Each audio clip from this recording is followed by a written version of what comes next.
Welcome to another episode of the MMA Lockcast. I'm your host, Manpreet, aka MMA Lock of the Night, your boy on social media at MMALOTN, and the architect behind the MMA Fight Archive, ensuring you leave no stone unturned for these upcoming MMA events, covering 20 different promotions from all over the world, and where we have over 5,100 fighter profiles for you to browse through and ensure you're getting as many direct links as possible for their previous fights so you know exactly what to expect when they step foot in the cage this weekend. The MMA Fight Archive has you covered. Check out why we have over 110 subscribers on the service. Check the link in the description below and claim your 7-day free trial to try it out and see what the hoopla is about and see how you can make it beneficial for your studying process whenever you're breaking down these fights. All right. This week, we're talking about UFC Vegas 106, headlined by a welterweight matchup between former title challenger Gilbert Burns and streaking prospect Michael Morales, who's looking to add the biggest win to his UFC record, obviously this weekend in his first main event slot. A couple other mediocre fights throughout the card, a weird co-main event. I believe it's between Nursultan Ruziboev as well as Dustin Stoltzfus. That fight is on the card, but it's actually Rodolfo Bellato going up against Paul Craig in a light heavyweight matchup. But again, seems like a filler UFC Vegas card as we've come to expect from the UFC. And this is actually a card that is going into a weekend break for the UFC, technically speaking. Now, there is also Road to UFC starting up next week as well on May 22nd and May 23rd. I will have a breakdown for that first card for you guys on the YouTube page, but then the second card will only be in written form on the Lock of the Night Patreon page. That's where you can always find the written breakdowns for all the cards that I cover that I don't essentially cover on the YouTube page. That's where all the good stuff is, not to mention all the track plays, the degenerate parlays, the props, all that good stuff, all that insight is all on the MMA Lock of the Night Patreon page. So make sure you guys check that out. Link for that in the description below. That's where also you'll be able to find the OKTAGON 71 breakdowns, which is also going down this weekend before the UFC card takes place. OKTAGON takes center stage, and I'll have written breakdowns and track plays for that card that you can find, like I said, on the Lock of the Night Patreon page. Check the link in the description below for that. All right, before we get into the breakdowns, I do want to quickly recap the Lock of the Night and Dog of the Night plays for this past weekend's UFC 315 card. Lock of the Night, Jose Aldo. I thought he won the first two rounds. There is a case you can make for a possible 10-8 in that third round for Zahabi, although I thought with Aldo hurting Zahabi as badly as he did at the beginning of that third round, that probably offsets a 10-8, but still very weird to see Aldo hit that big of a cardio dump after hurting Zahabi as bad as he did in that third round. Just my luck, that considering how the Lock of the Night play has been going this year, it would be Jose Aldo who is forced to move up a weight class on fight day pretty much because he doesn't want to cut the weight anymore. And then for him to hit that cardio wall the way that he did in the third round and possibly even getting robbed on that second round, it's just the luck that I've come to know. So I believe we went 2-2 this past weekend on Lock of the Night plays over the regional events that I covered as well. Very happy with a few of the spots that I hit there. Hugo De on KSW, not to mention Isaiah Pinson on LFA. So that now brings our yearly Lock of the Night record to 20-21, still at that 49% hit rate, trying to get over that hump with the halfway point of the year slowly approaching here. Really got to get my shit together there. Like it's very unfortunate, very shitty. With that said, Dog of the Night has been doing quite well, even though we took an L with Brad Katona this past weekend. Surprised that he did get knocked out as quickly as he did by Bekzat Almakhan.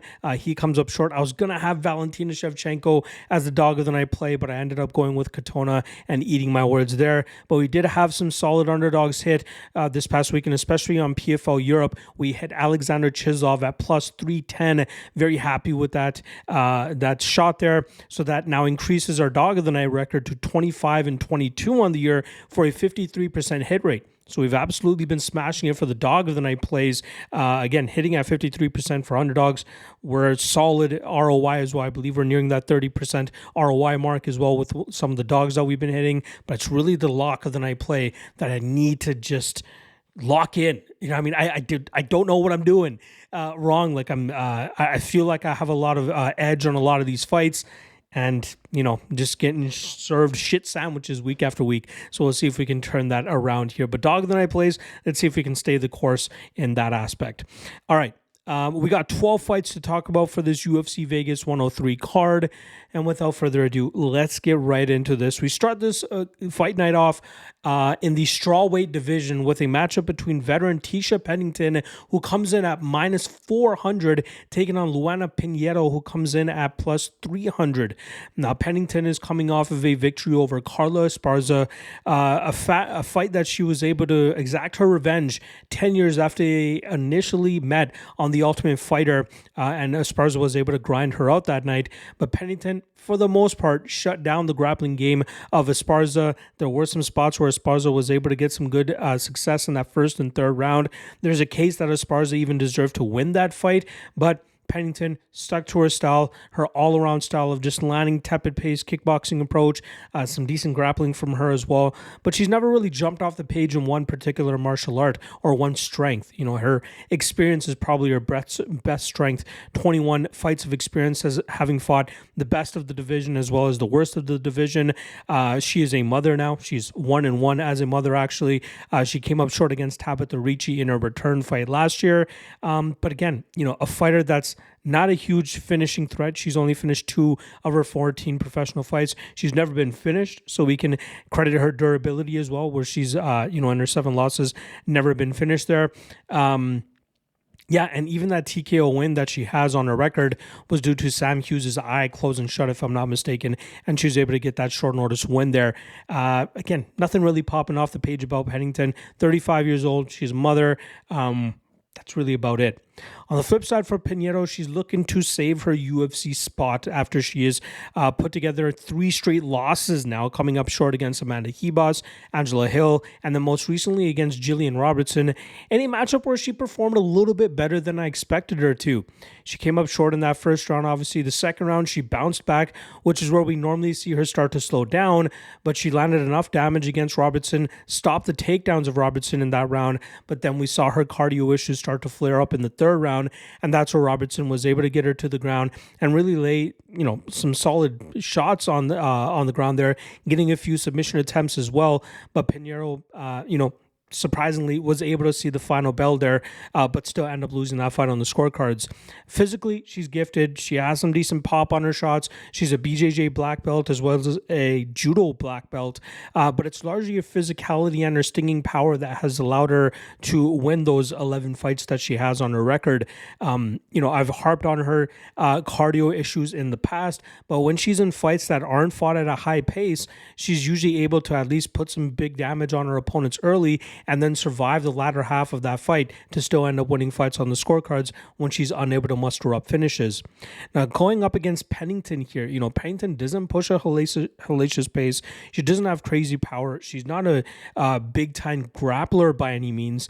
So I'm kind of surprised to see her, at 80% indicated in this matchup. This is a very close fight, just as Pennington's fights often play out. It's going to be who ends up landing the more visible damage, and Pinheiro, in my opinion, has a little bit more of a power advantage. She'll be able to match the physicality of Pennington, and I think she'll be able to shut down any type of grappling that Pennington tries to put on her. So this is a line, on Monday of fight week that I can absolutely see start to drop as we get closer to fight time, because people will be able to see that Pinheiro can be competitive in this matchup, especially if it ends up just being a striking battle. Pennington might be able to outpoint her or at least outvolume her, but Pinheiro can absolutely land more effective damage in return and maybe even get some grappling success off of her own. So, I'm going to start this card off with a big dog. It's kind of reminding me of Juliana Miller and Ivana Petrovic the past couple of weeks, where, the recency bias of what Miller looked like impacted the betting line, and we're able to get a solid betting number on her. And I feel like we're getting the same thing here with Pinheiro. So I'm going to go with Pinheiro to kick off this card as an underdog. Plus 300 is a tremendous line to get in on, especially with how close I expect this fight to end up playing out. All right, next up, flyweights going at it here as we have one of my favorite Korean prospects, Hyun Sung Park, coming in at minus 150, going up against Carlos Hernandez, who comes in at plus 130. Now, starting off on the Park side of things, he was scheduled to fight Nyamjurgal Tumendemberel back in February, but unfortunately a weight-cutting issue for the Mongolian fighter caused that fight to get canceled, and now here Park is 3 months later taking on the guy that last defeated Tumendemberel in Carlos Hernandez. Now, Park, very explosive, very athletic, has some solid power in his shots, very good cardio, the ability to go 15 minutes if he needs to. And even, in fights where he's faced some adversity, we've seen him bounce back and still get the finish to still keep his clean 9-0 record intact. Very skilled fighter, 29 years old, puts together good striking combinations, can mix it up in the grappling realm when he needs to as well. I've kind of harped on him in the past for a lackluster strength of schedule on his way to the road to UFC and then ultimately into the UFC. But now going up there and fighting stiffer competition each time out, he is showing up and rising to the occasion and showcasing that he can beat whoever the UFC and these regional promotions have put in front of him. But this weekend's going to be a tough test against a veteran like Carlos Hernandez, who will surely push him in all aspects of mixed martial arts. Now, speaking of Hernandez, he was my lock of the night play last time around against Tumendemberel, but boy, did he make your boy sweat it out way more than he should have. Hernandez normally fights with a striking style where he moves around at distance, utilizing that lateral movement, blitzing the pocket often enough to land significant strikes, and then getting back out into distance where it's hard for opponents to actually hit him. But he utilized a grapple-heavy approach against Tumendemberel, and he got off some decent shots from that top position, but struggled to hold him down longer than I expected him to. And then whenever Tumendemberel got back to his feet, he was able to land significant enough shots to make the fight way closer. There was one judge that actually scored that fight in Tumendemberel's favor, and I would not have been shocked should that fight have gone the Mongolians' way. But luckily, Hernandez was able to get the win, and we were able to cash a lock of the night ticket back in November. Now, in this matchup against Park, close fight, very intriguing fight, but I feel the athleticism, cardio, the power of Park and his ability to mix it up in the mixed martial arts range is going to allow him to get that edge over Hernandez. I get Hernandez has a tougher strength of schedule. He's already faced some very tough grappling fighters who have obviously been the ones that have given him the L's in his career, especially recently. So he might be able to fend off some of the takedowns and control time that Park might be looking to put together here. But then in the striking realm, I think Park is just as live to land these big shots on Hernandez and cause him some trouble there.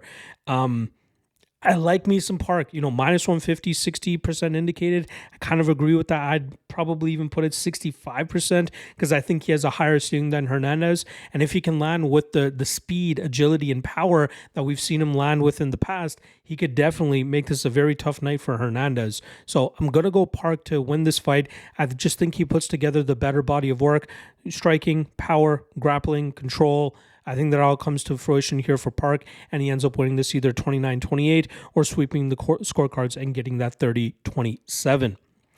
All right, moving over to the women's strawweight division now. We got Elise Reed coming in at plus 375, going up against Denise Gomes, who comes in at minus 500.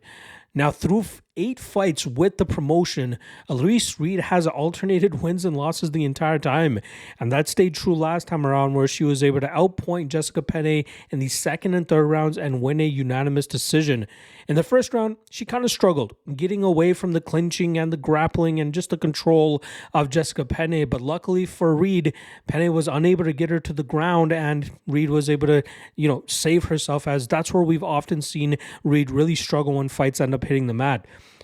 Sijara Eubanks, Loma Lukpunmi, Lupita Godinez, they're all able to successfully get Reed to the ground, and from there they were able to finish her. All 4 of Reed's losses have come on the ground and by finish, and that's where it's clear that she needs to continue improving her game if she wants to hold on to her UFC roster spot. But I think she's just gonna fade into mediocrity and just maybe remain on the UFC roster where she's able to, nullify some of the takedowns from her opponents and just outpoint them on the feet and just avoid a long losing streak. But that ground game is just too big of a flaw to ever have too much confidence in her, especially when she's going up against fighters that have shown that they can implement grappling games and be successful with it. Now, Gomes is 4-2 in the UFC through her first 6 fights with the promotion and currently riding a 2-fight winning streak, where most recently she was able to outpoint Karolina Kowalkiewicz and pick up that decision victory. She was able to utilize her physicality to keep Kowalkiewicz up against the cage, landing some, dirty knees, dirty boxing, really working the body as well of Kowalkiewicz. And then when she was able to get back out into range, she was able to remain very competitive with the output style of Kowalkiewicz. But Gomes, we know she has some solid power and pop on her shots with her. I believe her first 2 UFC victories coming by knockout, but now she's mixing up the game very methodically and not so much being just a headhunter that's looking to put her opponents away quickly and just try to continue to rack up these knockouts, because that's going to be harder to come by as she continues to work her way through the UFC. The 2 opponents that have beaten her in the UFC were technically strikers who were able to grapple her and nullify her on the ground. So that was kind of surprising. From Loma Lookboonmee to Angela Hill, they were able to land multiple and several takedowns in their matchups and grind more than half of those fights out to keep her on the defensive. But Gomes has now seemingly moved full-time to Las Vegas, taking full advantage of the UFC PI alongside her significant other, Karol Rosa, as well as former champion Jessica Andrade. Very solid training partners for her, especially if she wants to continue working through the strawweight division. Now, this is another fight similar to the first fight on the card where we have a very big favorite in Denise Gomes, but I think she is more capable of looking minus 500 than Pennington is looking minus 400 in the first fight of the night.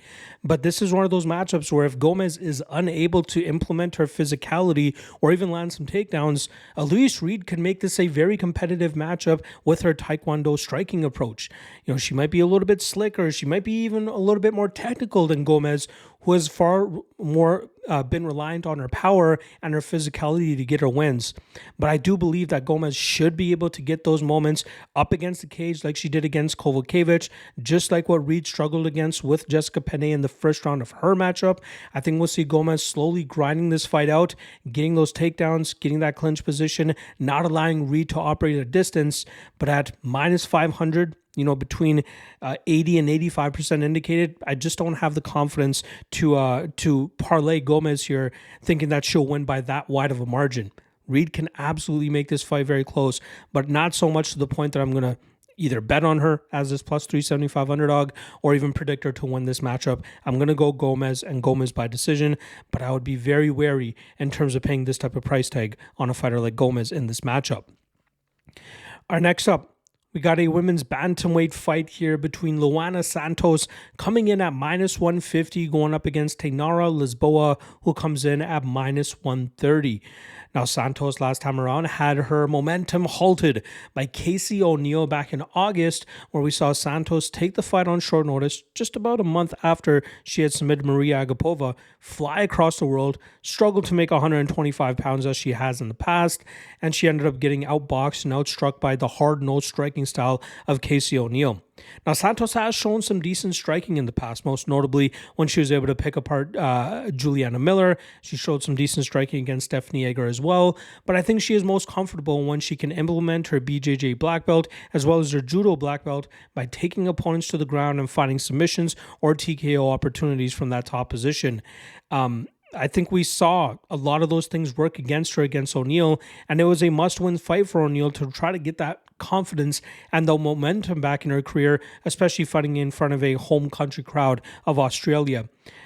Santos, took a little bit of time off. She's going back up to 135 pounds where she doesn't have to struggle to make the weight cut anymore. And she's also, I believe, fully entrenched now in Las Vegas at the PI, but also training at Syndicate alongside her significant other, Ellen Bagoso, who is a LFA bantamweight, who just picked up a big victory this past weekend as well. Santos, again, she has a TBD ceiling, right? We got to see if she can continue to improve her striking game enough. And this weekend's opponent is surely going to test her in that realm.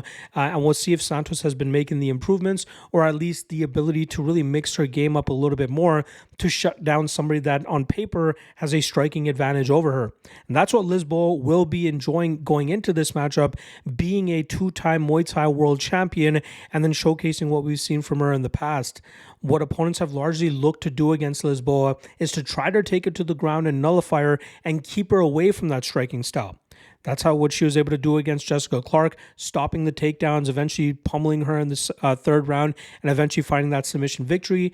And then against Ravina Oliveira last time around, I believe that was October of 2023. It's been a long time since we've seen her compete. She utilized a grapple heavy style against Oliveira, taking her to the ground and grinding her out for the first 2 rounds. But it was Oliveira who had the success in the third round, grinding Lisboa out. But luckily for Lisboa, she had done enough in the first 2 rounds to win that fight.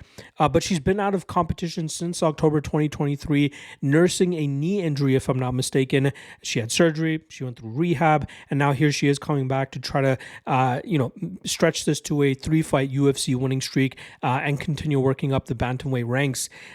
Tough fight to call. It's tough to build confidence on either side because either Santos can get to her grappling and she can nullify Lisboa on the mat, or if Santos can't get off on that, maybe Lisboa has the better in the striking realm, gets off on combinations, batters Santos, keeps pushing her backwards.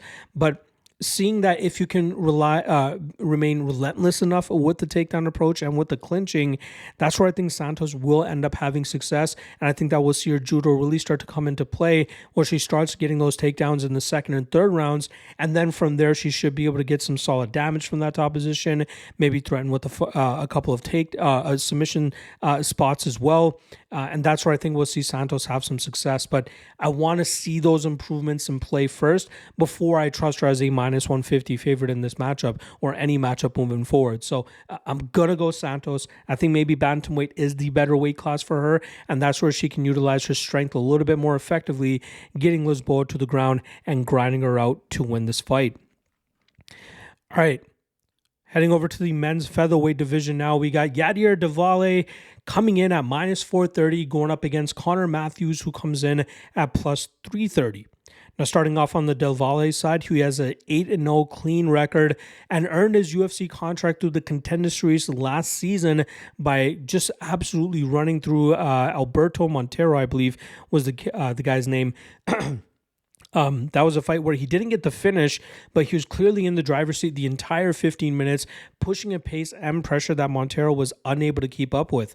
Whether it was grinding him up against the cage, getting those takedowns, or just blitzing the pocket with big power shots, Del Valle was not taking no for an answer that night as he continued to just move forward, pressure forward, and credit to Montero for being able to take his shit kicking for 15 minutes, but it's clear Del Valle was in the driver's seat the entire time, and that's what Dana saw. Even though Del Valle was unable to get the finish, he was still awarded a contract and brought into the UFC.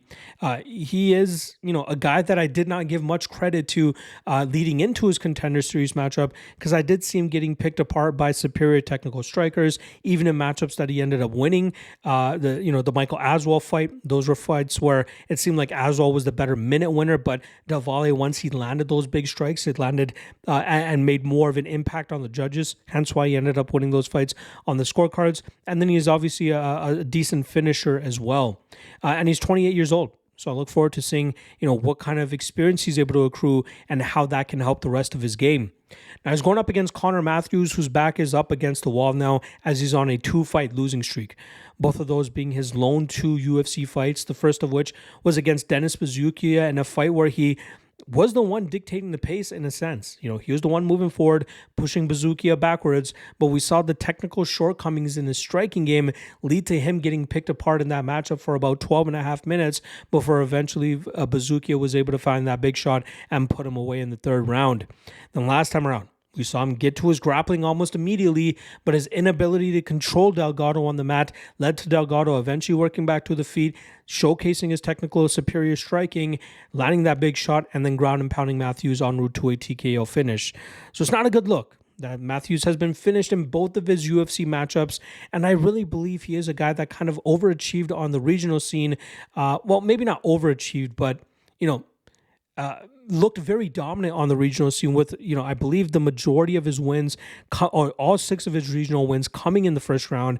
But if you look at the records of the guys that he was beating, it kind of starts to make sense why he's coming up short in the UFC when he's fighting guys that are actually going to provide a little bit more resistance. Talking about fighting guys with a combined record of 27 and 119. One of those guys had 97 of those losses, if I'm not mistaken, Jay Ellis. So if you take him out of that equation and just look at the 5 regional opponents that Connor Matthews has faced and beaten, he went 12 and those guys were 12 and 22 combined at the time of facing Connor Matthews. So Matthews is physical, he's strong, has some power, but I believe technically speaking is where he's going to end up coming up short against a lot of these guys. And technically speaking, Del Valle, not a much superior in that realm, but I believe Del Valle has him covered in all the aspects where Matthews normally has advantages over his opponents. Athletically, physically, power-wise, Del Valle can match him everywhere there. And, there is a realm where Matthews is able to land a big shot and put Del Valle on wobbly legs, and he might be able to follow up with some big shots and actually pull off the upset here. But everything that I've seen from Del Valle thus far seems like he has great durability. Seems like he can take a punch and still come into the pocket, crash the space of his opponents, push them up against the cage, really wear them out. And I think that's why he's going to be successful in doing so here against Matthews.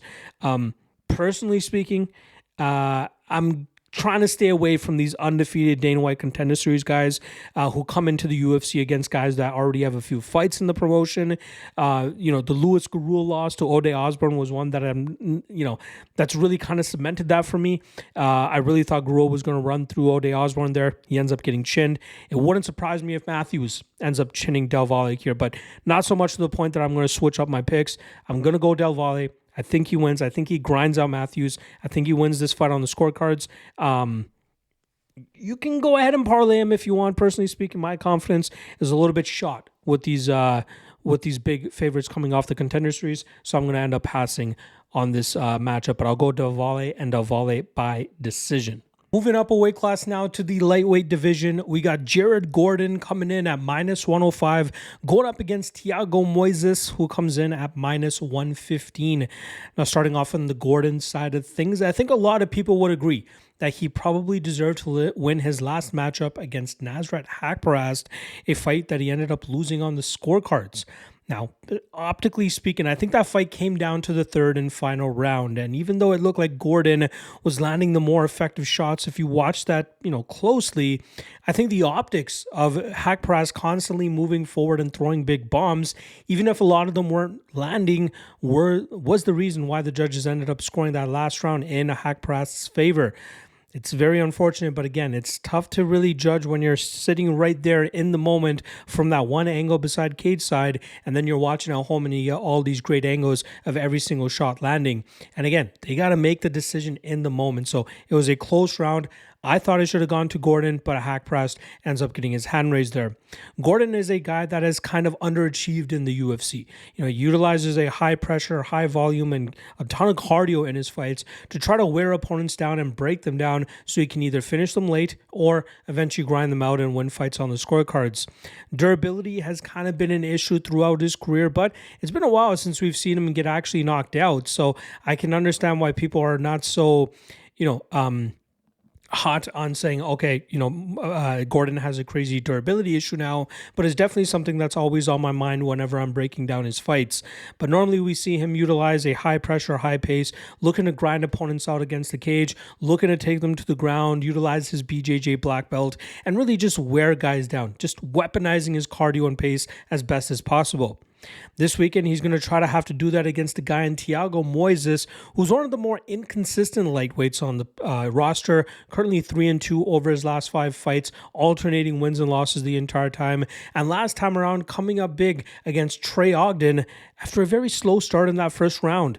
We saw Ogden utilize a very steady jab and cross consistently in those first 5 minutes to really bloody the nose and face of Moises, but it seemed like Moises kind of started to understand that, hey, this guy's not going to throw with enough power to try to knock me out, so I'm going to try to bite down on my mouthpiece, throw some nasty calf kicks, and throw big shots in return to try to demoralize Ogden.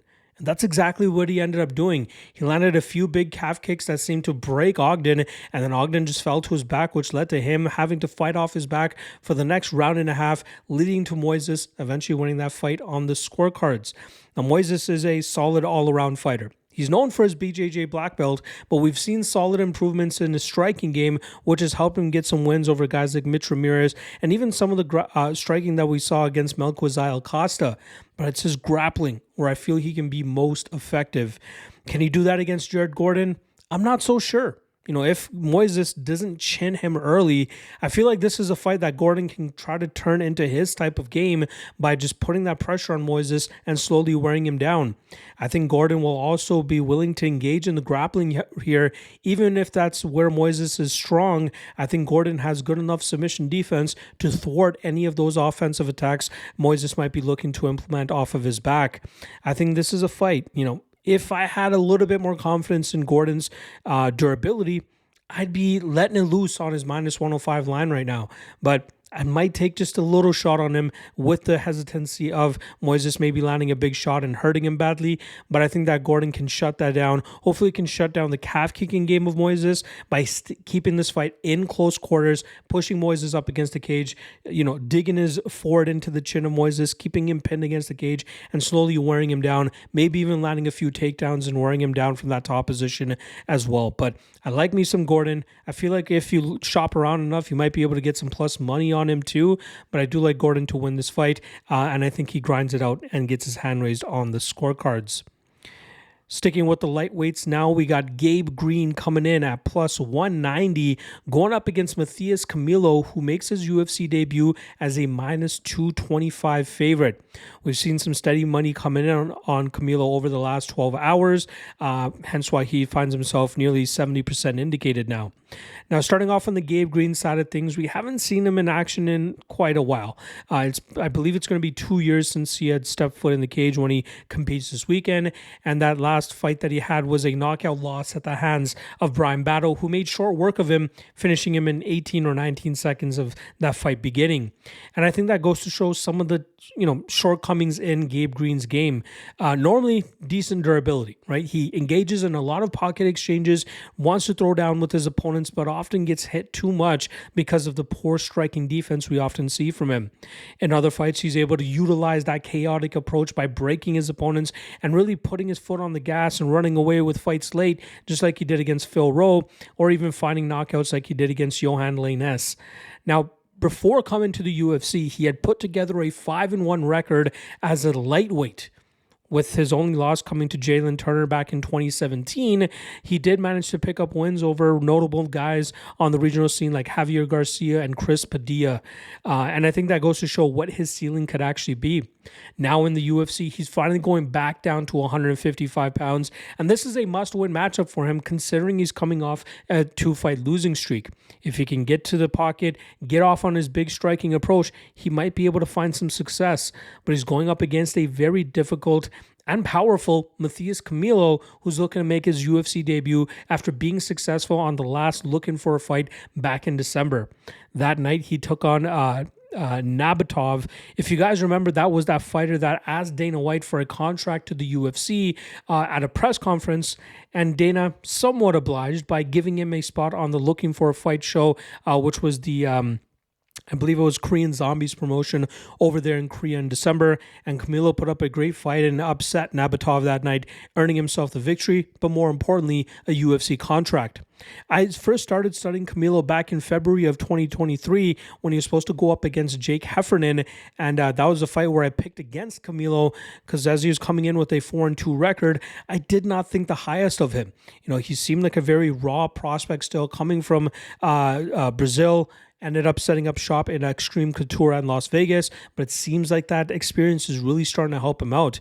He still throws with a lot of big power. He's a BJJ brown belt. He's very comfortable off his back, just as we saw in his last matchup, where he's been able to throw up some submissions, create scrambles, get back to his feet, or even create reversal opportunities. But once he gets to his striking game, he throws with a lot of conviction, he dictates the pace very well, and he lands with emphatic power, which is where he's been able to drop many opponents and even follow up with submissions or just straight up knock them out as well. He has a pretty high ceiling. He's 24 years old, still trying to get that experience, and it's clear that Gabe Green has the experience advantage here, at least strength of schedule, I should say. But I think he's going to struggle tremendously here with the power of Camilo, especially seeing the lack of striking defense from Green in the past and seeing how Camilo just snatches momentum and dictates the pace of fights. I think Green's going to find a lot of trouble here trying to get off on his own offense, dealing with the fire of Camilo in return. The spot that catches my eye the most in this matchup is actually the under 2.5, which sits around that -130, -140 line at the time of this recording. And I think that's where we could be able to extract some profit from this matchup. I think either it's Green or Camilo that ends up landing the big shot. I'm going to lean more so Camilo. It's hard for me to get behind that -225 line with him coming into his UFC debut here, and Green likely being one of the tougher fights that he's had in his career. With that said, Camilo has faced some decent strength of schedule on the regional scene, obviously just not of the level that Green has been facing in his last couple of fights. I'm going to go Camilo. Camilo probably club and sub, but the under 2.5, I really like that spot at the line we're getting, and I think this fight surely provides some violence. Next up in the featherweight division, we got Julian Erosa coming in at +155, going up against Melquizael Costa, who comes in at -180. Now, starting off on the Erosa side, he finds himself on a 3-fight winning streak for the second time in the UFC. Let's see if he can finally get to his 4th straight win with the promotion. And he's finished all 3 of those opponents as well. He's finished Akara Ramos by submission, Christian Rodriguez by submission, and then just last month, he was able to brutalize Darren Elkins and finish him with less than a minute left in the first round. We know what Erosa's good at. He's a very unorthodox striker, likes to throw a lot of head kicks, very weird combinations from distance, and he also has a nasty choke game, just as he showed against Ramos and Rodriguez. That front choke is very nasty, especially that guillotine. Once he finds that bite, he'll jump for it, and he often ends up forcing his opponents to submit. But it's really the consistency he's been trying to get at this stage of his career to try to make a mark before age starts catching up to him and he's forced to hang up the gloves and not even get anywhere close to title contention. A win this weekend will surely push him closer to it. But he's going up against a tough Melquizael Costa, who is also on a 3-fight winning streak. And he is also coming off of a recent victory just a few months ago, or a month, or maybe max 2 months ago, against Christian Rodriguez. That was a matchup where he was able to stifle the takedown approach of Rodriguez through the first 2 rounds. And even though Rodriguez clearly won the 3rd round, it was obvious the first 2 rounds were for Costa, given the damage-based approach he was implementing, even while remaining in a defensive position. Melquizael Costa is a BJJ black belt who is a very savvy submission specialist, but it's clear his striking is really starting to round out, especially with what we've been able to see him do against the likes of Christian Rodriguez and even Andre Fili hurting him a few times as well. I wasn't that big on Costa coming into the UFC, but that win over Rodriguez is a big eye-opener for me as well, especially considering I was so heavy on Rodriguez in that matchup. But Costa, lethal, nasty. The lankiness of both guys here is very intriguing. Obviously, Erosa a little bit lankier, 2-inch height advantage, 3-inch reach advantage. But both guys like to fight long styles, a lot of kicks, a lot of head kicks, a lot of spinning stuff from both of these guys as well. But I have to lean ever so slightly to the Melquizael Costa side. I feel his aggressiveness will allow him to exploit the striking defense of Julian Erosa and bring the durability issues of Erosa to surface once again.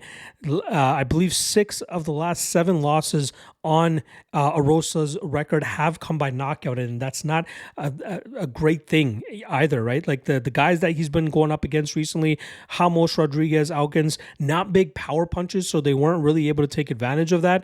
But Costa, considering how aggressive he is, I could absolutely see a realm in which he's able to land those big shots on Erosa once Erosa gets a little bit too too unorthodox, a little bit too reckless in his striking approach. I can see Costa taking advantage of that. Not to mention, I could also see Costa getting this fight to the ground and getting to his BJJ. He just needs to be very wary of the choke game coming back his way from Erosa, especially on that initial takedown attempt. If he can keep his neck safe, he might be able to find some good control time from that top position. But I think more tools are in favor for Costa here, which is why I can understand him being the minus 185 or minus 180 favorite in this matchup. I wouldn't be surprised if we see some Erosa love come in during fight week, but for the most part, I'm expecting Costa to be the one to be in control for the majority of this fight until he's able to land that big shot and put Erosa away. All right, moving over to the middleweight division now. We got Dustin Stoltzfus coming in at plus 240, going up against Nursultan Ruziboev, who comes in at minus 280. Now, Stoltzfus is coming off of a nasty knockout victory over Marc-Andre Barriault from back in November, in a matchup where he got some solid control time to start off that fight. But once Barriault got back to his feet and engaged in the pocket, Stoltzfus is obliging with him, landed a big shot of his own and put Marc-Andre Barriault away. Stoltzfus is not known for his knockout power. He's more so known for his BJJ black belt, looking to take opponents to the ground, smother them, and eventually find submissions. He's a fighter that was actually born in Pennsylvania, but moved to Germany and pretty much grew up there, but now finds himself back on U.S. soil, entrenching himself with the guys over there at Extreme Couture, and it seems to be paying off for him. Let's see if he can get a winning streak going here, but he's going up against a very tough Nursultan Ruziboev, who will be enjoying a 5-inch height advantage, but only a 1-inch reach advantage. Now, Ruziboev is a guy that has a ton of experience. I believe this is going to be his 47th professional MMA fight, but he's gone up against a lot of tomato cans on the regional scene before making it to the big show. Luckily for him, it's worked out 3-1 with the promotion, with that one loss coming against Joaquin Buckley, who has been able to take him down and control him from that top position and grinding that fight out. Where Ruziboev is most successful is when he can establish his range and land his stinging power from distance, while opponents kind of just let him operate at that space. If he's faced guys that can kind of rush that space and crowd his range, then he kind of struggles to get off on his offense. That's where opponents are able to take advantage of him and really put him through the grinder. I've long said that I think Ruziboev has been somewhat overrated throughout his career, but luckily he's been able to go out there and finish guys like Fajeda and Dumas and McConaughey and showcase to some people that, hey, maybe you can buy into this hype and we can look to fade him with somebody that's a little bit more capable of putting a style on him that he's not so comfortable with. I'm sure he's getting better with the guys over there in Philadelphia, the Marquez MMA team, with the Joe Pyfers and all those guys. I'm sure he's improving, but there are still some holes in his game, specifically with his defensive grappling, that I feel a guy even like Dustin Stoltzfus might be able to take advantage of. If Stoltzfus' durability holds up here, this is a fight that he can absolutely utilize his grappling approach to nullify and muzzle Ruziboev on his back. And it wouldn't even surprise me if Stoltzfus is able to get to a position where he can find a submission to actually get the tap as well. So to see this line at plus 240, plus 250 is very surprising to me. This matchup does not scream 75% indicated for Ruziboev, because he's going to be very dead set on trying to land that big shot. And if he doesn't, this is a fight that I'm sure fights that get into deeper water are much more difficult for him to be victorious in. So if Stoltzfus can nullify that early finishing power and really wear Ruziboev down and take that sting away, this is a very winnable fight for him in the second and third rounds. I know this is going to be an unpopular pick, but you're talking about a guy in Nursultan Ruziboev who is 2-6-2 in fights that reach round 3.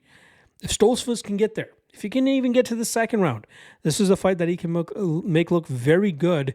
It just comes down to his durability holding up, and I'm fine with taking the gamble on him at plus 250. He is a good enough BJJ specialist. I see that he's improving his wrestling. That Extreme Couture team is surely going to work on his game enough to help him overcome the dangerous threat that Ruziboev normally showcases in his games. So I'm going to go Stoltzfus by decision.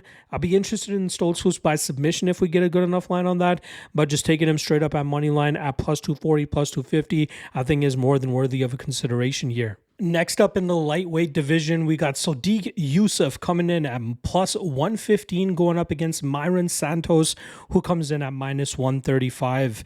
Now, Yusuff is coming off back-to-back losses to Edson Barboza and Diego Lopez. The first of which against Barboza was one that was looking very good in his favor in that first round after hurting Barboza very badly. Unfortunately, he emptied the tank and had to deal with Barboza for the next 4 rounds, picking him apart, losing that decision in his first UFC main event. He then followed that up against Diego Lopez, where he got quickly knocked out in 90 seconds as Lopez landed a big shot and put Yusuff away. It seems like Yusuff is slowly drifting further and further away from that blue chip prospect we expected him to be when he came in from the Contender Series several years ago. He's a very solid striker, but my issue with him in the past is he's been a little bit too low volume at times. That's why I picked Arnold Allen against him in that fight, and Allen did come out victorious with both guys putting up a very tepid-based striking approach, but it was Allen who ended up landing the bigger shots and getting his hand raised that night. We can't overlook the power and technical striking of Yusuff, but if he doesn't up the aggressiveness in some of these fights, he's going to continue to come up on the short end of the stick. He's also found himself in some voice acting roles for Disney for some stuff over there. So maybe his focus is slowly shifting away from mixed martial arts. That's something to consider. But at his best, he is still a top 15 lightweight in the world. Let's see if he can try to tap into that this weekend as he takes on streaking prospect Myron Santos, who's looking for his 4th straight victory after winning the Ultimate Fighter and now coming off of the finale victory over Con Offley, knocking him out. And then that last win over Francis Marshall a couple months back that a lot of people don't believe he won, myself included. But he got the favor of the judges that night and he was able to get his hand raised. He's a very solid Muay Thai striker with good combinations and a solid amount of aggressiveness to try to keep the pressure on his opponents and try to wear them out that way. Where opponents have tried to get the better of him in the past is with the grappling, but he's done a great job in terms of working into his takedown defense game so he can keep fights standing where he is most effective, landing his power in bunches as well. I love the fact that he set up shop at Extreme Couture after initially starting his mixed martial arts career at the same gym that Jessica Andrade got her start at down in Brazil, and I think the team at Extreme Couture has done a great job with him, hence why he won the Ultimate Fighter and why people still believe he has a very high ceiling. But I think the recency bias of his non-win-win against Francis Marshall is playing into this line. Obviously, the strength of schedule from Sodiq Yusuff obviously gives a decent argument for the underdog in this matchup, but I really think it's going to be the aggressiveness of Santos, of him continuously walking forward, landing big shots, and keeping Yusuff on the defensive, which will lead Santos to winning this matchup. It's a close fight. I can understand the minus 130. I can understand the plus 110, but I'm going to go with the newcomer here, or at least the newer comer in Myron Santos, and I think he outpoints Yusuff on the route to a decision victory. All right, that brings us to the co-main event now between light heavyweights Rodolfo Bellato, looking to build upon his draw against Jimmy Crute a few months back, as it goes up against Paul Craig, who's trying to buck a 1-4 trend. Now, start off on the Bellato side of things, who had a very tumultuous first round against Jimmy Crute, where I believe the majority of judges scored that round 10-8 in favor of the Australian fighter.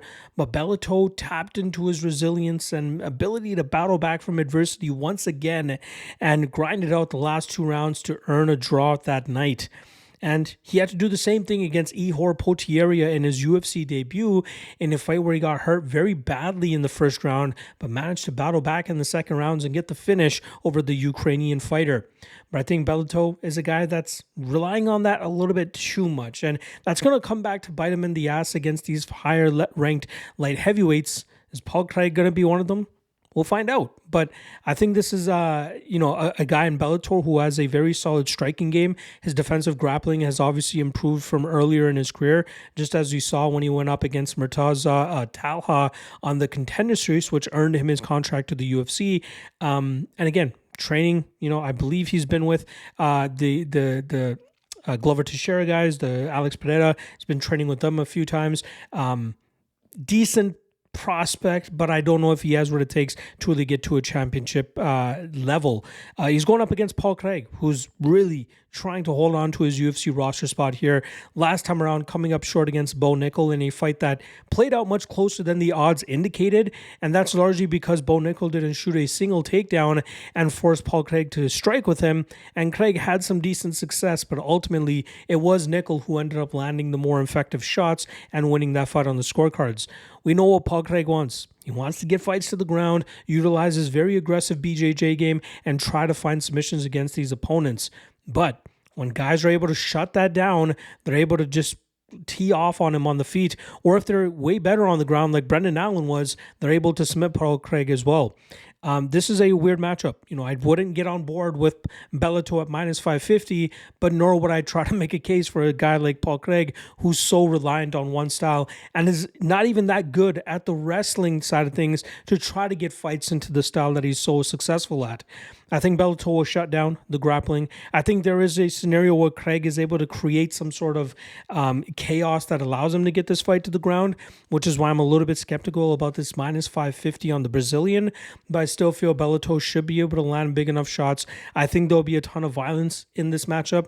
The total is currently set at 1.5, where I don't really have a whole lot of confidence whether this hits that 1.5 mark or not, but I think that eventually Bellator slows down Craig enough to eventually muster up a TKO finish, and I think he gets his hand raised, but I think you got to be maniacal to be considering Bellator at minus 550, especially against a guy like Paul Craig, who, again, he can pull it out. We've seen him, submit Jamal Hill. He submit Magomed Ankalaev. This guy can pull things out of the fire, and Bellator is not this world crusher by any means, so to assume that he wins this fight 85% of the time, I think that's a little bit of a stretch here, but I'm still going to go with Bellator. Bellator inside the distance. There you guys go. All right, main event now, where we got welterweights going at it. Former title challenger Gilbert Burns coming in at plus 575, taking on Michael Morales, who comes in at minus 825 and looking to keep his undefeated 17-0 record intact. Now, we'll start off on the Burns side of things, who's on a 3-fight losing streak with those first two losses coming against the guys that fought in the welterweight title fight this past weekend, where Bilal Muhammad and Jack Della Maddalena were able to defeat him. Maddalena was 0-2 on the scorecards going into that final round, but then mustered up a finish in that final round after Burns seemed to gas himself out, trying to keep Maddalena on his back for the first 2 rounds. And then last time around, Sean Brady pretty much able to muzzle Gilbert Burns for the majority of 5 rounds and defeat him with power striking, grappling, and solid top control. Burns is a guy who, in my opinion, has kind of outkicked his coverage. This is a guy that was a mediocre lightweight, and then once he turned to welterweight for a short notice matchup, he was able to build up enough of a streak to earn himself a title shot. But that's where we really start to see, when he faced guys at the higher levels, that he was going to end up coming up short against those guys. Obviously, his striking got much better than when he came into the UFC strictly as a BJJ specialist, but we are seeing that he has a bit of a cardio issue at times. If he can't get the better of the striking, and if he can't get the fight to the ground, that's where he'll end up struggling against a lot of opponents. He was able to quickly submit Neil Magny. He was able to batter worn and torn Jorge Masvidal, but then came up short against guys that he couldn't get off on his game against. And he's going up against a very bright prospect here in Michael Morales, who's 25 years old and taking a significant jump up in competition from fighting Neil Magny, who he was able to knock out I believe that was back in November. I could be wrong on that. But now he's going up against a former title challenger in Gilbert Burns. So a big step up for Morales here, but I think this is one that he will rise to the occasion for. He does have a wrestling background as well, which we've seen him use successfully from a defensive standpoint. And then in the striking realm, I think he is faster, more powerful, and way more explosive than Gilbert Burns at this stage in his career, which is why I think Morales can land those big shots and really hurt Burns in this fight. To justify betting, a guy close to 90% indicated in his first UFC main event against a former title challenger, I just don't think that's justifiable. I think leaning into his props may be the better way to go about it, but even those might be chalk to shit once those end up dropping. But I think that, Morales getting burns at this stage of his career is a very winnable proposition for him. Where I'm looking to try to extract some value from this matchup is the under 3.5. It was at plus money when I studied this yesterday. It's gone down to about minus 120, but I still like that line. I feel that Morales can shut down the grappling of Burns, which will force this fight to mainly be a striking battle. And whether it's Burns landing a big shot to club and sub Morales, which is a possibility, or the possibility I think that is more live to transpire is Morales outstriking Burns on the feet and then eventually landing a big shot where he's able to knock him out there, whether it's in the second or third round. I believe this fight does not reach that fifth round. I think it will be done halfway through that fourth round, which is why I like the under 3.5. But I'm going to go Morales here. I think he knocks Burns out. I just would not pay minus 800 on him. You got to take into consideration the strength of schedule for Burns, his experience, the fact that he's gone 25 minutes before, whereas Morales, this is going to be his first UFC main event. Those things you need to consider before you're willing to pay that much chalk on a guy like Morales. But he should win this fight. He should knock out Burns, and it should happen under 3.5 rounds. There you guys go. Full card breakdown for UFC Vegas 106. Again, Octagon 71 going down before the UFC card on Saturday. I'll have written breakdowns for that on the Lock of the Night Patreon page. And then next week, there won't be any UFC content, but I will be dropping Road to UFC video breakdown for the first card. The written one will only be on the Lock of the Night Patreon page for the second card. And I believe we have LFA next week as well, which I will be dropping the Legacy Warriors podcast, but also having written breakdowns for that as well. So, don't worry, a ton of UFC content still coming this week. Stay tuned for that. Otherwise, I'll see you guys again tomorrow for the top 3 Lock of the Night candidates and probably the Chalk or Not segment as well. I might drop both of those on Tuesday for you guys. All right, see you guys then. Peace.